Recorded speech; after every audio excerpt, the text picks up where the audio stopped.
Today is Saturday, it's the weekend. What better thing to do in the weekend to talk about one of the last few things that this expansion is doing still, I would say, okay. I would even say nicely, which is the raid. Amongst the very ample room for complaints about this expansion, if there is one thing I am always excited to talk about, is the raid. So we went through the raid over 2 weeks ago at the start of October. So now that we are past the middle line of October, we go and have a check on the raid again. Of course, the deeper we go into the tier, the more boring this could be, and the least amount of surprises are going to happen. Of course, for the largest amount of surprises and cool changes, you will have to wait for 9.1.5, because that's when all of the classes and specs will have access to multiple covenants, which is when they will have the time to start trying out different things. Whereas the only different thing people are trying right now is a different game. So let's go over what has been going on in the raid for the past couple of weeks, starting as a surprise with the numbers for the tanks, because there has been a change. A long time ago, it felt like we were still kids when we went over this, which was Blood Decay slowly growing past Vengeance. There was this whole idea that once Havoc Demon Hunter got buffed in 9.1, they would have eventually stolen a lot of representation away from Vengeance over time, which is what ended up happening. We started to see more and more Havoc players, not just in raids, but also in Mythic Plus, and this resulted in way fewer Vengeance tanks. This has now continued to the point that Blood Death Knight not only passed Vengeance, but now Vengeance is even lower, closer to the lower half of the tanks, and for the first time we have Blood Death Knight as the most popular tank in raid encounters, at the very least, as long as Mythic raiding is concerned. So this is the first time Blood finally overtakes Brewmaster after overtaking Vengeance. It is also worth mentioning, it is always worth mentioning once again, that the situation within the tanks is pretty much the best of all the roles. Even splitting the melee and the ranged in their own camps, the tanks are the most varied and diverse. We see here that Guardian Druid, for example, is pretty low in the raid, and that Vengeance has been dropping popularity in the raid, but they are still the most represented tanks in Mythic Plus. Whereas, as confirmed by the heroic population, Protection Paladin remains super popular overall. They are not the most meta, so to speak, in the raid or in Mythic Plus, but they remain very, very popular. Yes, as usual, I am praising the balance of the tank specs, except for Protection Warrior, which is the only one left out. They're not really popular anywhere. Healers are somewhat of a similar discussion. When it comes to Mythic raiding, you still have Restoration and Holy Paladin being very high together. This time, actually, Holy Paladin has gotten a little bit closer to Restoration Shaman, and then you have the middle fight between Resto Druid, Holy Priest, and Discipline Priest. Again, talking about the popularity when you go to heroic raiding, Restoration Druid still has a very large player base, despite having dropped off a lot in terms of meta, in terms of flavor of the month compared to its status in BFA. It's still very much played. And then we have the DPS. So there has been one, I guess, significant change as far as DPS are concerned, which is the fact that we have got sort of a switcheroo. We pointed out weeks before that for whatever reason, more and more hunters were playing Beast Mastery over marksmanship. It's not, once again, it's not that Beast Mastery hunters have been outperforming marksmanship. This has also happened in Mythic Plus, where Beast Mastery has gotten more representation, whereas you could still say that marksmanship is the better performing spec of the two. Still, Beast Mastery is growing more and more in popularity. There is a change here in the fact that marksmanship has lost more and more ranks. It's probably the first time in a long time that marksmanship is now 7th in representation in Mythic raiding, and we are now getting back to 9.0 vibes, because Fire Mage is dangerously close to passing Shadow Priest, and very likely will pass Shadow Priest the next time we come over these numbers as the more popular of the specs. It took virtually no time for Fire Mage ever since their Sanking's Blessing legendary was fixed to start passing Frost Mage, and now a few weeks later they are quite a bit ahead, and they are gunning for top 5. These were the two main differences, the main changes when it comes to the popularity. When it comes to the performance, on the other hand, there has been not too much, although some things worth noticing, worth pointing out. So it is worth pointing out once again that Arms, Subtlety and Assassination have been overall, if we had to make an overall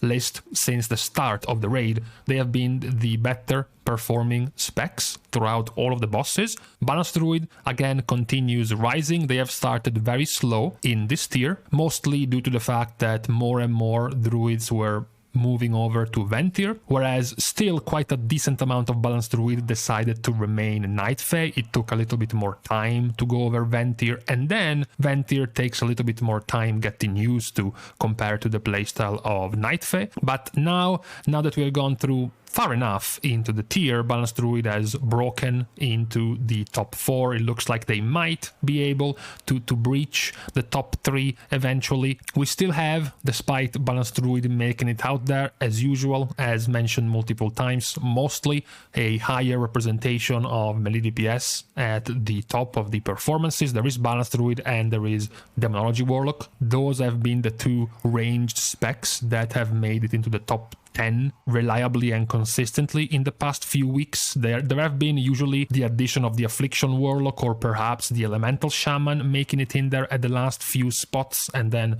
this week is the turn of Arcane Mage, which just sneaks by at the last moment. But for the other specs, it is a clear advantage for the melee DPS. The only other change that is very visible in the couple of weeks we went by since the last time is that Fury Warrior has taken a deep dive to the bottom. It's not that they haven't really been there for most of the tier, they actually have. It was more of an outlier last time than the situation they are currently in. Situation which is sided by many other specs, as we pointed out multiple times at this point, many other specs that are very popular, yet continue to be quite below the expectations, so to speak, because Destruction, Frost Mage, Unholy, Shadow Priest, Marksmanship, even Fire Mage, despite their growing popularity or high popularity, still have a pretty low to disappointing overall performance in the raid. That doesn't mean that they are bad. Many times it simply means they have a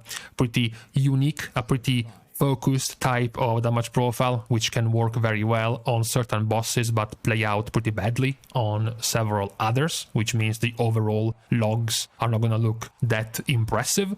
In case you were wondering, the slight changes can be seen when you look at the top logs. So these are 90 percentile plus logs, where the main changes are, unsurprisingly, that Balanced Druid is first, and Fire Mage also rises quite a bit in terms of ranking. You know, this could point out, of course, when you look at top logs, of course, people who aren't hit too much by mechanics that make them lose DPS, for example, are going to have more chances to do damage, but that is random. Usually for a top log to happen, you also have to have, you know, playing your rotation properly, which is sometimes more prone to mistakes and losing more DPS. So simpler specs are going to lose less, whereas more complicated specs, more complex specs to be able to pull off are going to have a much better look if you look at the top logs, because they will be able to show their perfect rotation better. This is a good example because the difference between an Arms Warrior at a 70 percentile or 90 percentile in terms of the rotation, it doesn't have too much of a difference compared to a Balanced Druid, which is pretty much imperative that you pull off a very clean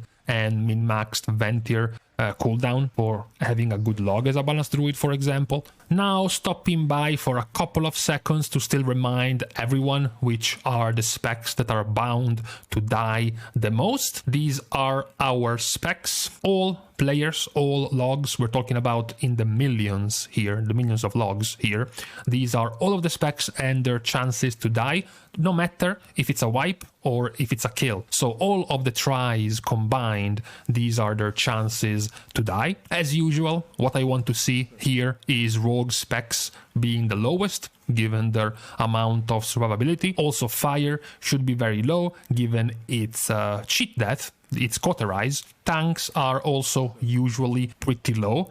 Generally speaking, you don't want to see your tanks dying too often. And we have something we have seen multiple times by this point, every time we go over to look at the deaths, which is that warriors, balanced druid, discipline priest, marksmanship hunters, and the two other mage specs outside of fire are prone to dying quite a bit. What about the better side of players, the better caliber of players, or perhaps simply the more safe players? So the top 75% of players, the top quarter of the player base, how often do they die? It doesn't change too much because arms, balance, marksmanship, frost and arcane, as well as fury and discipline are still very high. You still have rogues being very low, fire mage being very low. We also pointed out warlock specs being actually pretty durable. So it is pretty relevant to see that despite the caliber of players, despite your logs and the performance of your kill by your guild, the chances of dying remain somewhat similar for all classes and for all specs, so worth noting. Another thing I wanted to point out right now, since we're going over the raid and a bunch of different stats and numbers for the raid, is at this point, 3 months into the tier, how likely, so the kill percentages of all of the different bosses, how difficult TLDR they are. We have, unsurprisingly, the first 3 bosses being the easiest ones. That's kind of how raids have been gone for a while. The Taragru, the Nine, and the Eye of the Jailer are considered the easiest one. It's also pretty important, or interesting rather, to point out that the Nine is almost twice as easy as the Eye of the Jailer, despite being the third boss, but still on the easy side. The difficult part of the raid happens after, because, and we have seen this before, we can already see how badly balanced or tuned Guardian of the First Ones was, because currently Guardian of the First Ones is the 4th easiest boss of the entire raid. 15% chance to kill Guardian of the First Ones when you look at any mythic log attempt at the boss, whether or not it's progression or it's a re-kill, a farm kill, it's a 15% chance. So it's the first easiest one, and then the progression doesn't hold up as well, because you have Soul Render and Ner'zhul, which are reasonably close to each other, and their position is still fitting towards the middle. It's later on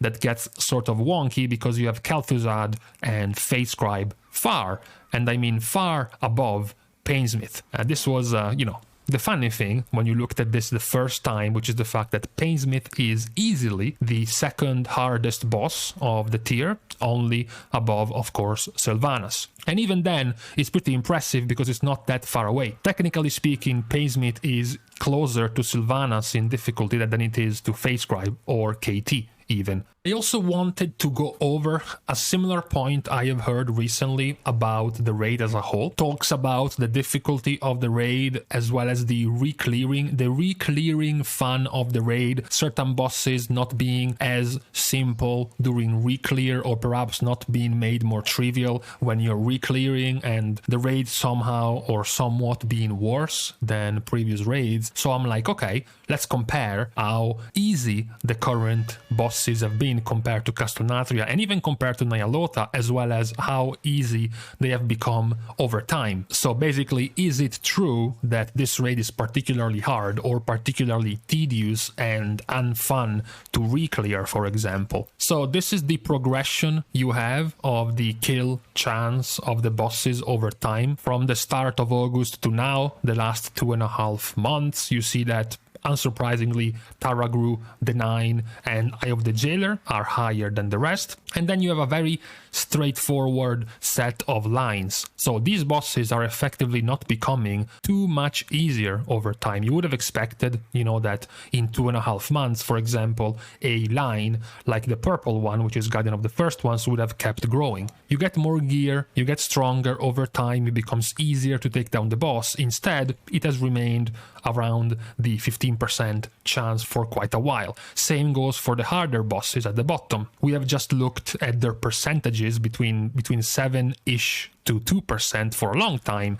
and these lines don't seem to move over the last 2.5 months. So it would seem to confirm that actually, over time, yeah, the reclearing of this raid has not been made particularly easier by gear. Perhaps there are certain mechanics that are going to be irrelevant, whether or not you have more or less gear. For example, the minigame of Face Scribe doesn't really matter how much gear you have, even to a degree, not messing up the malevolence explosions of Ner'zhul or perhaps even the chains of Soul Render. I wanted to, however, compare this to Castor Nathria, because of course we just looked at the numbers of Sanctum of Domination, and on their own they don't mean too much, because if all the previous raids were much harder, then it's not really true what I pointed out about Sanctum of Domination. In Castor Nathria, in the first 3 or so months, which is about the same time as we have spent in 9.1 in Sanctum of Domination, we can see that the progression is actually even worse, because Taragru, the 9, and Eye of the Jailer went at 71, 46 and 25% chance of clearing these bosses, whereas you can see that Shriekwing isn't even getting at 35%, that Altimore isn't even getting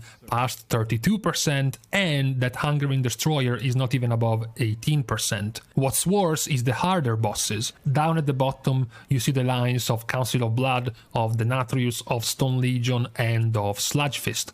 The 4 hard bosses of Sanctum, you had Kaltuzad at 6.6, Face Crab at 5%, Painsmead at 2.8 and Sylvanas at 1.9. We can see that these numbers are actually even lower. The Denatrius is at 1.6, Stone Legion is at 2.4, Sludge Fist is at 4.2 and Council of Blood is at 4.8. Even the previous ones like Zymox and Dinerva are barely at a 10% clear rate. So it did kind of surprise me / confuse me, this feeling that I read and heard from some people about the tediousness and I guess the lingering difficulty of the bosses over time. As you get more gear, as you get more optimized gear, the raid remaining a little bit, tough to complete. So far, it's actually still easier than Castor Nathria at the very least. So maybe it might just be the general negative aura around the game for the moment, which makes you point out things even though they might not be exactly true. At the moment, Sanctum of Domination, as far as Mythic clearing is concerned, is still doing better than Castor Nathria and even better than Nyalotha in terms of your chances with Mythic bosses. Same, by the way, just in case you were wondering, it is also the same for Heroic. So, for now, these were all of the numbers I wanted to go over for today, for Saturday. As usual, let me guys know what your experiences were with the raid, because perhaps it might just be psychological. Perhaps even when shown the numbers which tell you, no, Sanctum Domination is not currently harder to complete than Castor Nathria, perhaps you still feel not really the same. Perhaps you still think that Castor Nathria was easier or even just more enjoyable and more pleasant to clear and to complete than Sanctum of Domination. Maybe it was the feel of the bosses, maybe it was the mechanics, maybe it was the aesthetics of the entire raid, anything like that. For now, however, we can stop here. Thank you guys for watching the video as usual. If you've enjoyed the content and you want to support the channel, you can leave a like down below, you can comment on the video as well as subscribing to the channel. See you guys soon, and in the meantime, nothing really. Have a good rest of the weekend.